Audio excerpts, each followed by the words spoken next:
दोस्तों, भगवान जब अवतार का रूप लेकर धरती पर उतरते हैं, धरती पर अवतरित होते हैं, तो एक वक्त के बाद जब अवतार का कार्य पूर्ण हो जाता है तो भगवान को भी उस नश्वर शरीर का त्याग करना पड़ता है, पृथ्वी लोक का त्याग करना पड़ता है। तो भगवान राम जो भगवान विष्णु के 7वें अवतार थे, जब उनका काम पूर्ण हो गया, मगर कुछ भय था, कुछ कारण था जिसके चलते यमराज भगवान श्री राम के प्राण नहीं ले सकते थे। आज के सफर में हम उसी भय और कारण के बारे में बात करेंगे।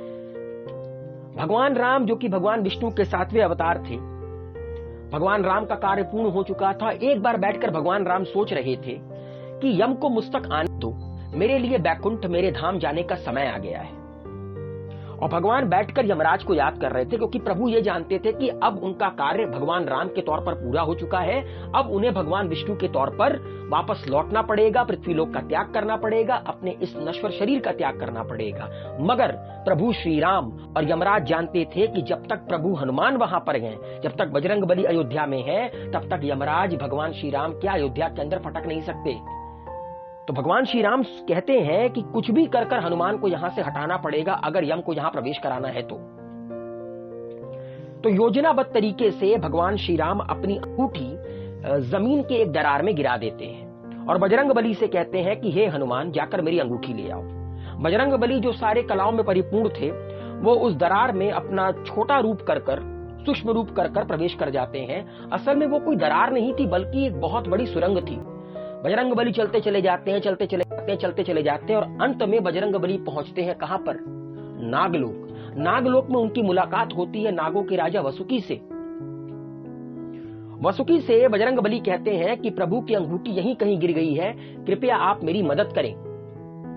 वसुकी कहते हैं, हे बजरंगबली, हे प्रभु, आप मेरे साथ आइए। और वसुकी उनको एक ऐसी जगह पर लेकर जाते हैं जहां पर 1 2 3 नहीं, बल्कि पूरी अंगूठियों का पहाड़ था। अब बजरंगबली सोच पे पड़ जाते हैं कि इतनी सारी अंगूठियों में प्रभु श्री राम की अंगूठी कैसे ढूंढूं? ये तो वही बात हो गई कि आप भूसे के ढेर में एक सुई ढूंढ रहे हैं। तो बजरंगबली एक एक कर अंगूठियों को उठाना शुरू करते हैं और पाते हैं कि हर अंगूठी प्रभु श्री राम की निकल रही है। तो वसुकी कहते हैं बजरंगबली से कि जिस संसार में हम रहते हैं वो सृष्टि व विनाश के चक्र से गुजरती है। इस संसार के प्रत्येक सृष्टि चक्र को एक कल्प कहा जाता है। वसुकी की इस बात को सुनकर बजरंगबली समझ जाते हैं कि ये कोई आकस्मिक घटना नहीं है, इसके पीछे कोई बहुत बड़ा कारण है जो मैं यहां तक आया, कि क्यों मुझे अयोध्या से हटाया गया। और जब बजरंगबली अयोध्या लौटते हैं तो पाते हैं कि प्रभु श्री राम अपना देह त्याग चुके थे। प्रभु श्री राम यमराज के साथ यमलोक जा चुके थे। प्रभु श्री राम जो अवतार के तौर पर, विष्णु के अवतार के तौर पर धरती पर आए थे, उनका कार्य पूर्ण हो चुका था और वो जा चुके थे।